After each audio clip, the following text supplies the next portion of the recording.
That's the house I grew up in. It's in the Bagley neighborhood.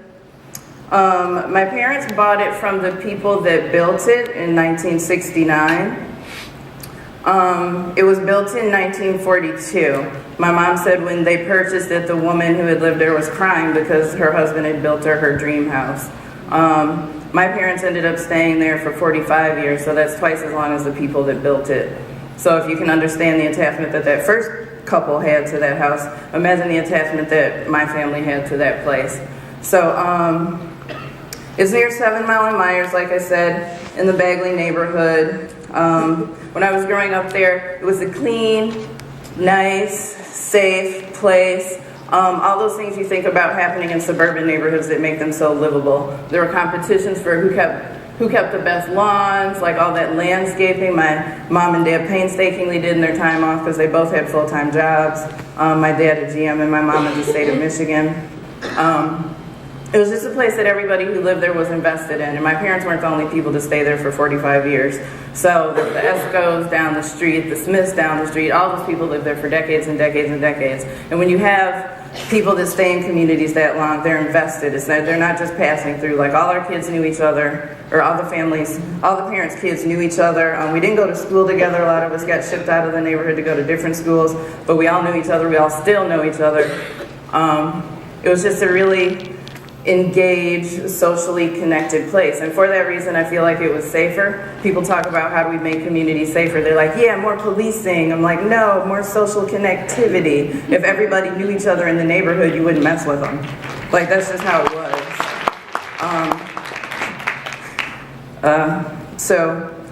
Let's see, kids playing, families, every house was occupied. It's really sad. I've driven down my own old street recently, and you know when you're about to demolish a house, it gets spray painted, water cut off, so that means it's about to go down.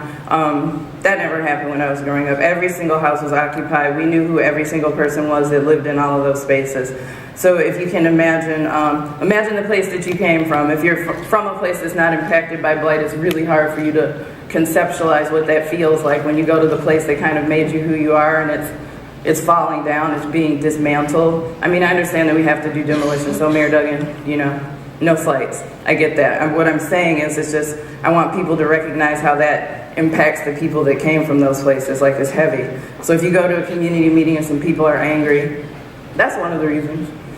But it needs to be noted. I gave my +1 to a resident from the neighborhood. Is Joe here? Is Joe in here? And Joe said like all of the Fitzgerald neighborhood was here. There's a Princeton Street Block Club here. I heard they were. All right, maybe they don't want to shout out. That would make me very happy if people from the neighborhood could actually come to these things. Well, they can when you let them be your +1. Let's see. So, that's how it used to be. 2 years ago, though, my parents got held up in their house. It was a Saturday afternoon. It looked like this outside.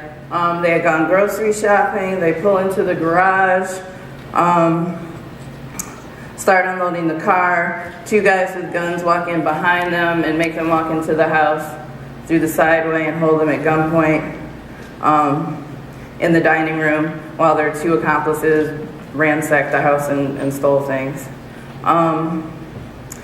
More than things being taken, it really, I don't know, it shook us all to our core. So I'm an only child, and I'm very close with my parents. So the 3 of us are very attached to that place. Like I said, 45 years. I've had every Christmas in that house, every Thanksgiving in that house. So if you can imagine, like, your home feels like this safe, warm place. You can always go there and get that feeling again. But we can't now, because somebody came in and robbed my parents at gunpoint.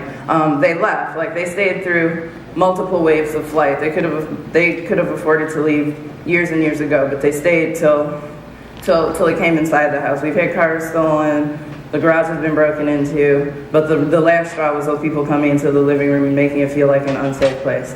And I don't think our story is unique. What is interesting, my parents moved to a housing complex in Farmington Hills, and my dad met a new friend. I'm like, oh, what's their story? They're like, Northwest Side, held up at gunpoint, moved up here. I'm like, are you kidding me? Like, the same exact story?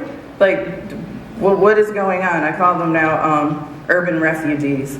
Like it's a common theme out there. Everybody in my parents' complex is either East Indian or black, actually. I was kind of worried for them. I'm like, you're not gonna have any friends in your new suburban digs, but they're like, no, you should come check it out. But it is really all other urban refugees.